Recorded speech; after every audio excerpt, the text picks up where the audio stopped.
Good evening, good evening, good evening. My name is Robert C Ayala, and I'm a real Democrat running for the Democratic nomination for president to stop the campaigns of Joe Biden, Donald Trump, or any candidate telling us how to live, what to ingest, or how to look. I may be imperfect, but I know what I believe in. And a real Democrat believes in putting you and others first. I hope everybody had a good day. Hope everybody got to see the debate last night. As usual, my wonderful stream has no waiting members, and that's okay. I have already made some comments about the debate. I made some comments about Joe Biden this week. And what I really want to do is start talking about the future and what can we do and how do we do things to make things a little bit less costly for everybody. Not everybody in this country is rich. Not everybody has the money to spend on their groceries and their medicine. We just have to talk about some of the things that we're doing that is making folks raise the prices on all of us. One of the things I think that's important that's coming about is that we have a reemergence of mask mandates.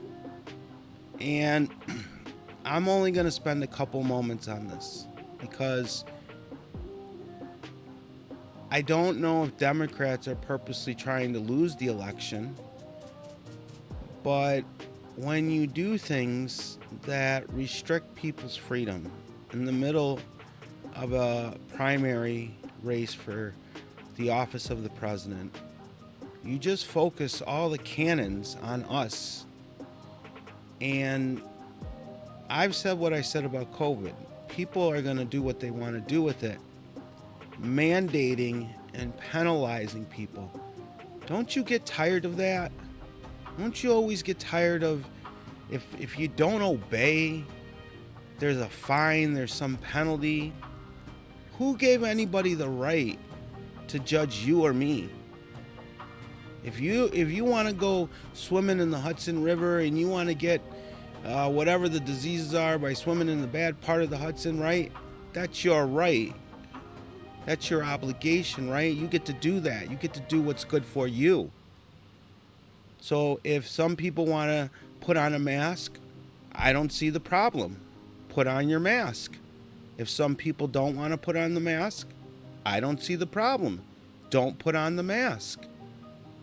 But this whole idea of people in various parts of government constantly and continuously taking their fingers and poking you in the eye and telling you what to do and how you should do it and when you should do it and when you're doing it, how much they want of your money to do it. It never comes without conditions. And so if we just step back for a moment as a country and we look at that debate last night, every single one of those candidates was just figuring out a way on how they can make your life miserable. Doesn't matter what policy they were trying to push or which way they were trying to make it go. They were telling you basically they know how you should live your life and they're going to try to control your life. And everybody sat in that audience and cheered them on. And again, when I see what I saw last night, I see 8 candidates that have a vigor. Some of them look youthfulness. They're ready to clash. They're ready to fight. And then I look at our candidate, and he has none of that. So Democrats need to cut this crap. Whoever's pushing the mask mandate on the Democratic side, there will not be another election in the basement of people's homes. People are going to come out and vote this time. I don't know whoever's pulling those puppet strings, but maybe you should run back and run your numbers again. You're flawed. Your math is completely flawed. So, off with the mask mandate. Let's talk about food.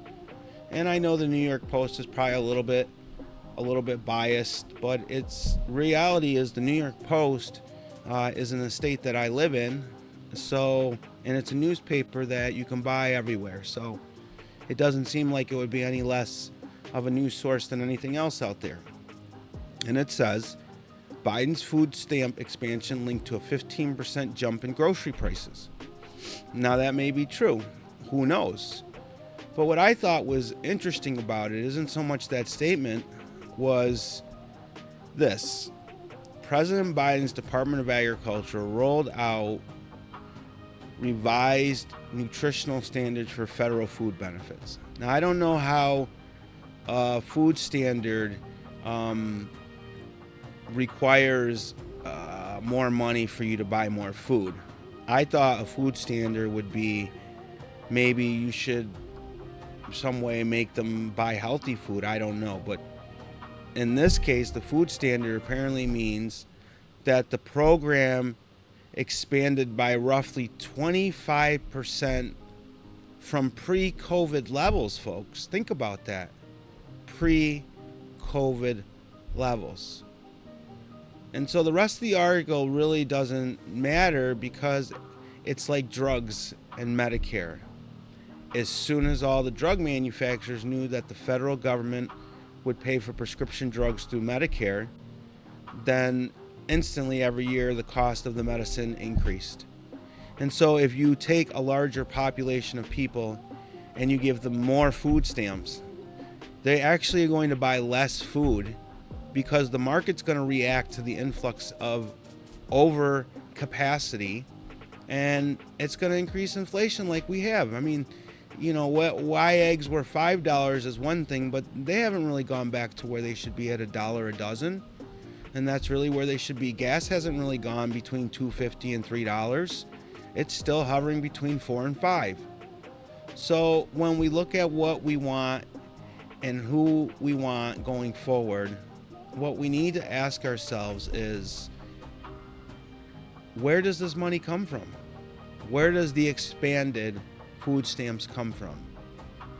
Most Democrats are two-income households. In reality, when there's an increase in food stamps, the net tax ramification of that hits the middle class. So, if you raise the standard deduction to $26,000, then effectively what you're doing is taking more of your hard-earned money and putting it back in your pocket. And we need to do that because there's a 15% price in food prices.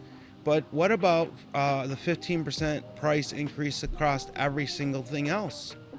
You can't even buy a t-shirt at Walmart today for really under $8. And if you do, you'll be back in the store next week buying another t-shirt for $8.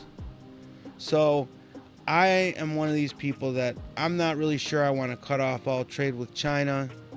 But what I think would be good in the foreign policy realm with China and with the rest of the world is that as a condition of working with America, they start moving to a world where their people are free. My platform continues to be about freedom. Freedom to choose, freedom to live, freedom to decide what's good for you, and freedom to do it without all the naysayers around you making you feel like crap because you made a choice one way or another.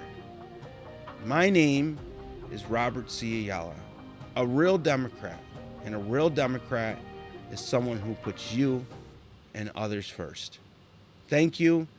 Please stop by next Tuesday at 9:30, the following Thursday at 9:30. I have some folks over at iHeartMedia that I'm talking to, so hopefully as we progress forward, we can really start to get other people that are sane people, because I just don't think Robert F. Kennedy, somebody who clearly had a problem with some controlled substances for a good portion of his life, isn't really the Democratic candidate to take on Joe Biden. Now, I don't think it's going to take a lot of people to take on Joe Biden, but I think it's going to take a lot of people to come to the ideas of what's good going forward. You know, we don't need to talk about going up and locking people up or all this stuff, but we need to talk about the new economic plan going forward. What does marijuana legislation really look for the country as a whole? What groups get locked in? What groups get locked out? What about transportation? We've got planes and automobiles and trucks, and we've got a grid that is deficient in actually supporting any of it. So how can we turn what America needs and educate the next generation of Americans who are going to build what America needs? And together we can, as a country, red and blue, move forward as one. I mean, we might not always agree on everything, and we're probably going to be divided for the rest of the time. But if we stay together on economic principles that move the country forward and help everyone prosper at the same time, and we don't even need to talk about the billionaires, they're always going to prosper. They prospered during COVID, they prospered before COVID, they prospered in the dot-com of 2000, they prospered in the housing bubble, they'll process in the next recession. You know, we don't need to worry about them. What we need to do as a country is stop targeting a few billionaires as though they're the problems with everything. Our problems is the government, and our government are the people that we send because we think that we're sending them to do something that helps us. But what we're really doing is we're sending a bunch of morons over and over and over again that go in there, enrich their own pockets, and then come back, stir the pot of fire on you, let it out, and then turn off the water as they go back to Washington, D.C. It's time for us as a people to have a candidate that puts you first. And I don't mean like Trump, make America great, and that type of putting you first. I mean putting everybody in the country first equally in a manner that says, hey, we all have this level of taxation. Hey, we all have this level of progress that we want to move forward. Okay, the majority wants this in this way. Let's make that process happen. And what we have is we have left and right going out on a limb with fringe ideas that have really no basis in ever turning into law. And thus what you have is you have a divided government that sits inactive while military warships float off the coast of Alaska, while certain governments in the Middle East that we protect thumb their noses at us while they rape us at the pump, right? And these are just the facts of what happens today. And so when you look at the other side and Donald Trump and why he continues to be the number one choice for the Republican Party is because sometimes in life we all need to get on the same page. And for a little bit too long, it's been about America worrying about everybody else.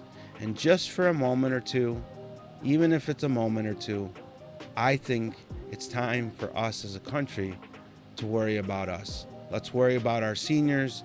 Let's worry about real negotiations, not negotiations with Medicare that create a bill to make it look like you're helping seniors with medicine, knowing that that bill will be challenged. The Biden administration put forward a Medicare bill for drug negotiations that they knew would fail. They knew it would fail so they could make it a campaign issue. The reality is if they remove just some of the key components of the language of their negotiation on drug policy for Medicare, they would probably see passage, and they would probably see a Supreme Court that would return the law back to its state and allow for the federal government to negotiate. The idea that the federal government can't negotiate for drugs is just ridiculous. It negotiates for everything. It negotiates for roads. It negotiates for military hardware. It negotiates for guns and submarines and airplanes. The federal government negotiates with everybody. But for some reason, it doesn't negotiate with medicine when it comes to Medicare recipients. And we had a good bill on the table. And when I mean we, I mean the Democratic Party had a good bill on the table, and then they stuck some crappy butthole language in there that doomed it. That made it so that it's not going to actually work and not actually going to help anybody. And so when you go to your medicine places to buy your prescription drugs and your prices and your co-payments are going up and up and up, just remember it was Joe Biden and the Democrats who put forward a deficient bill that they knew would get challenged and overturned. And that's just one more way that people who they claim to be aligned with you are not in fact aligned with you. Just like last night, all those candidates, every single one of them, they all have acts that contributes to the system growing in power. They all have acts that have been authoritarian in nature. They all have acts that are just not good manners. And now 8 of them are asking to go to DC so they can continue those same policies on you. And I disagree. And I don't think they should get to do that. And I don't think Joe Biden has the capacity to take them on one-on-one. Maybe if he came out and he started going around campaigning with massive crowds and interacting with people. But it's a sad day when, the leader of Russia has more people out in public when a heinous act has occurred that he's probably directed than the President of the United States when he's going to his next campaign event. We have to have this discussion, or Donald Trump is the 47th president. Thank you again. Hope to see you next Tuesday. Hope I can get some folks with some questions, and I hope you guys all have a great weekend.